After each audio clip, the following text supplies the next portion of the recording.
skeleton. Ellie Sattler brushed a strand of blonde hair back from her face and turned her attention to the acid baths. She had 6 in a row at molar strengths from 5 to 30%. She had to keep an eye on the stronger solutions because they would eat through the limestone and begin to erode the bones. The infant dinosaur bones were so fragile. She marveled that they had been preserved at all after 80 million years. She listened idly as Grant said, "Miss Levin, this is Alan Grant. What's this about You have what? A what?" He began to laugh. "Oh, I doubt that very much, Miss Levin.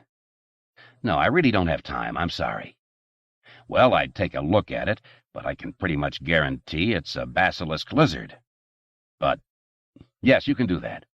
All right, send it now." Grant hung up and shook his head. These people. Ellie said, "What's it about?" "Some lizard she's trying to identify," Grant said. "She's going to fax me an X-ray." He walked over to the fax and waited as the transmission came through. "Incidentally, I've got a new find for you, a good one." "Yes?" Grant nodded. "Found it just before the kid showed up. On South Hill, Horizon 4. Infant velociraptor. Jaw and complete dentition. So there's no question about identity. And the site looks undisturbed. We might even get a full skeleton." "That's fantastic," Ellie said. "How young?" "Young," Grant said. 2, maybe 4 months at most." "And it's definitely a velociraptor?" "Definitely," Grant said. "Maybe our luck has finally turned." For the last 2 years at Snakewater, the team had excavated only duck-billed hadrosaurs. They already had evidence for vast herds of these grazing dinosaurs, roaming the Cretaceous plains in groups of 10 or 20,000, as buffalo would later roam. But increasingly the question that faced them was, where were the predators? They expected predators to be rare, of course. Studies of predator-prey populations in the game parks of Africa and India suggested that, roughly speaking, there was 1 predatory carnivore for every 400 herbivores. That meant a herd of 10,000 duckbills would support only 25 tyrannosaurs. So it was unlikely that they would find the remains of a large predator. But where were the smaller predators? Snakewater had dozens of nesting sites. In some places, the ground was literally covered with fragments of dinosaur eggshells. And many small dinosaurs ate eggs.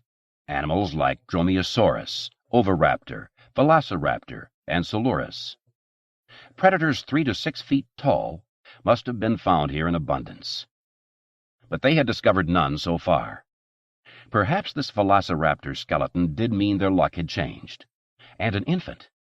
Ellie knew that one of Grant's dreams was to study infant-rearing behavior in carnivorous dinosaurs, as he had already studied the behavior of herbivores. Perhaps this was the first step toward that dream. "You must be pretty excited," Ellie said. Grant didn't answer. "I said you must be excited," Ellie repeated. "My God," Grant said. He was staring at the fax. Ellie looked over Grant's shoulder at the X-ray and breathed out slowly. "You think it's an Amazicus?"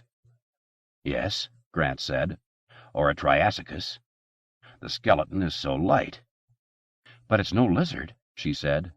"No," Grant said, "this is not a lizard. No 3-toed lizard has walked on this planet for 200 million years." Ellie's first thought was that she was looking at a hoax, an ingenious, skillful hoax, but a hoax nonetheless. Every biologist knew that the threat of a hoax was omnipresent. The most famous hoax, the Piltdown Man, had gone undetected for 40 years, and its perpetrator was still unknown. More recently, the distinguished astronomer Fred Hoyle had claimed that a fossil-winged dinosaur, Archaeopteryx, on display in the British Museum was a fraud. It was later shown to be genuine. The essence of a successful hoax was that it presented scientists with what they expected to see. And to Ellie's eye, the X-ray image of the lizard was exactly correct. The 3-toed foot was well balanced, with the medial claw smallest. The bony remnants of the 4th and 5th toes were located up near the metatarsal joint. The tibia was strong and considerably longer than the femur. At the hip, the acetabulum was complete. The tail showed 45 vertebrae. It was a Procompsognathus. Could this X-ray be faked? I don't know, Grant said, but it's almost impossible to fake an X-ray. And Procompsognathus is an obscure animal. Even people familiar with dinosaurs have never heard of it. Ellie read the note. Specimen acquired on the beach of Cabo Blanco, July 16th. Apparently, a howler monkey was eating the animal, and this was all that was recovered. Oh, and it says the lizard attacked a little girl. I doubt that, Grant said. But perhaps. Procompsognathus was so small and light, we assume it must be a scavenger, only feeding off dead creatures. And you can tell the size. He measured quickly. It's about 20 centimeters to the hips, which means the full animal would be about a foot tall, about as big as a chicken. Even a child would look pretty fearsome to it. It might bite an infant, but not a child. Ellie frowned at the X-ray image. You think this could really be a legitimate rediscovery, she said, like the coelacanth? Maybe, Grant said. The coelacanth was a 5-foot-long fish thought to have died out 65 million years ago, until a specimen was pulled from the ocean in 1938. But there were other examples. The Australian mountain pygmy possum was known only from fossils until a live one was found in a garbage can in Melbourne.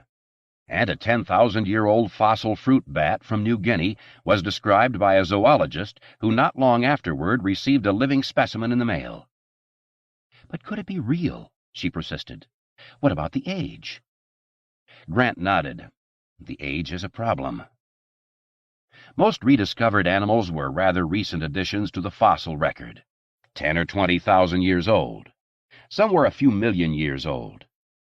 In the case of the coelacanth, 65 million years old. But the specimen they were looking at was much, much older than that. Dinosaurs had died out in the Cretaceous period, 65 million years ago. They had flourished as the dominant life form on the planet in the Jurassic, 190 million years ago, and they had first appeared in the Triassic, roughly 220 million years ago. It was during the early Triassic period that Procompsognathus had lived, a time so distant that our planet didn't even look the same. All the continents were joined together in a single landmass called Pangaea, which extended from the North to the South Pole, a vast continent of ferns and forests with a few large deserts.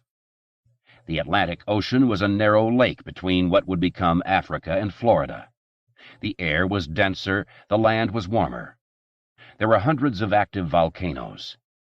And it was in this environment that Procompsognathus lived. Well, Ellie said, we know animals have survived. Crocodiles are basically Triassic animals living in the present. Sharks are Triassic.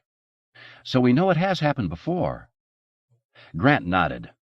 And the thing is, he said, how else do we explain it? It's either a fake, which I doubt, or else it's a rediscovery. What else could it be? The phone rang. Alice Levin again, Grant said. Let's see if she'll send us the actual specimen. He answered it and looked at Ellie, surprised. Yes, I'll hold for Mr. Hammond. Yes, of course. Hammond? What does he want? Ellie said. Grant shook his head and then said into the phone, Yes, Mr. Hammond. Yes, it's good to hear your voice, too. Yes. He looked at Ellie. Oh, you did? Oh, yes, is that right? He cupped his hand over the mouthpiece and said, Still as eccentric as ever. You've got to hear this. Grant pushed the speaker button, and Ellie heard a raspy old man's voice speaking rapidly. Hell of an annoyance from some EPA fellow. Seems to have gone off half-cocked, all on his own, running around the country talking to people, stirring up things. I don't suppose anybody's come to see you way out there. As a matter of fact, Grant said, somebody did come to see me. Hammond snorted. I was afraid of that. Smart-ass kid named Morris? Yes, his name was Morris, Grant said. He's going to see all our consultants, Hammond said. He went to see Ian Malcolm the other day.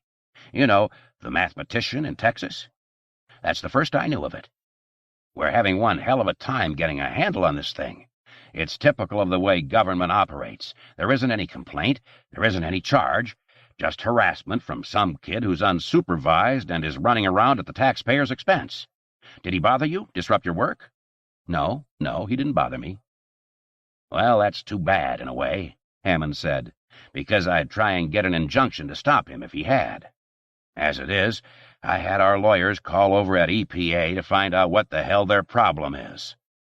The head of the office claims he didn't know there was any investigation. You figure that one out. Damn bureaucracy is all it is. Hell, I think this kid's trying to get down to Costa Rica, poke around, get onto our island.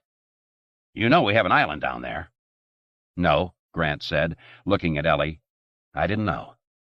Oh, yes, we bought it and started our operation, 4 or 5 years ago now. I forget exactly. Called Isla Nublar. Big island, 100 miles offshore. Going to be a biological preserve. Wonderful place. Tropical jungle. You know, you ought to see it, Dr. Grant. Sounds interesting, Grant said. But actually, it's almost finished now, you know, Hammond said. I've sent you some material about it. Did you get my material? No, but we're pretty far from... Maybe it'll come today. Look it over. The island's just beautiful. It's got everything. We've been in construction now 30 months. You can imagine.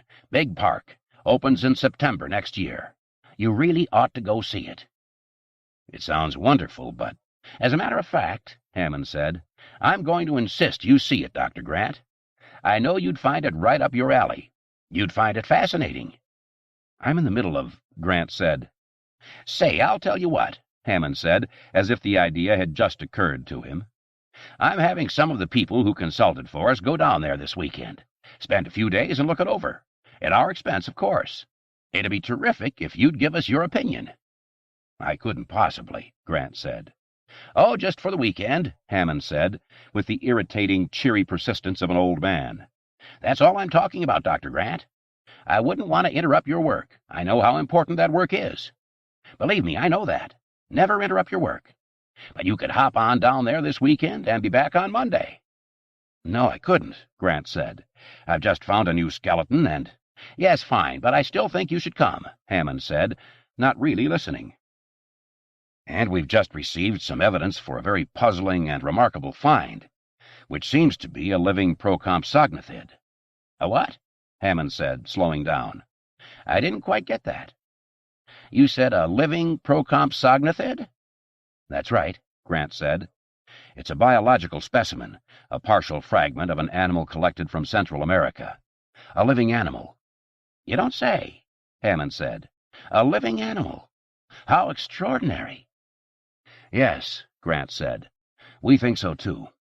So you see, this isn't the time for me to be leaving. Central America, did you say? Yes. Where in Central America is it from, do you know? A beach called Cabo Blanco. I don't know exactly where. I see. Hammond cleared his throat. And when did this, specimen arrive in your hands? Just today. Today, I see. Today, I see, yes. Hammond cleared his throat again. Grant looked at Ellie and mouthed, What's going on? Ellie shook her head. Sounds upset. Grant mouthed, See if Morris is still here. She went to the window and looked out, but Morris's car was gone. She turned back. On the speaker, Hammond coughed. Dr. Grant, have you told anybody about it yet? No. Good, that's good. Well, yes. I'll tell you frankly, Dr. Grant, I'm having a little problem about this island. This EPA thing is coming at just the wrong time. How's that? Grant said. Well, we've had our problems and some delays. Let's just say that I'm under a little pressure here, and I'd like you to look at this island for me. Give me your opinion. I'll be paying you the usual weekend consultant rate of $20,000 a day. That'd be $60,000 for 3 days. And if you can spare Dr. Sattler, she'll go at the same rate. We need a botanist. What do you say? Ellie looked at Grant as he said, Well, Mr. Hammond, that much money would fully finance our expeditions for the next 2 summers. Good, Hammond said blandly. He seemed distracted now, his thoughts elsewhere. "I want this to be easy. Now, I'm sending the corporate jet to pick you up at that private airfield east of Choteau. You know the one I mean? It's only about 2 hours' drive from where you are. You be there at 5 p.m. tomorrow, and I'll be waiting for you. Take you right down. Can you and Dr. Sattler make that plane?" "I guess we can." "Good. Pack lightly. You don't need passports. I'm looking forward to it." "See you tomorrow," Hammond said, and he hung up.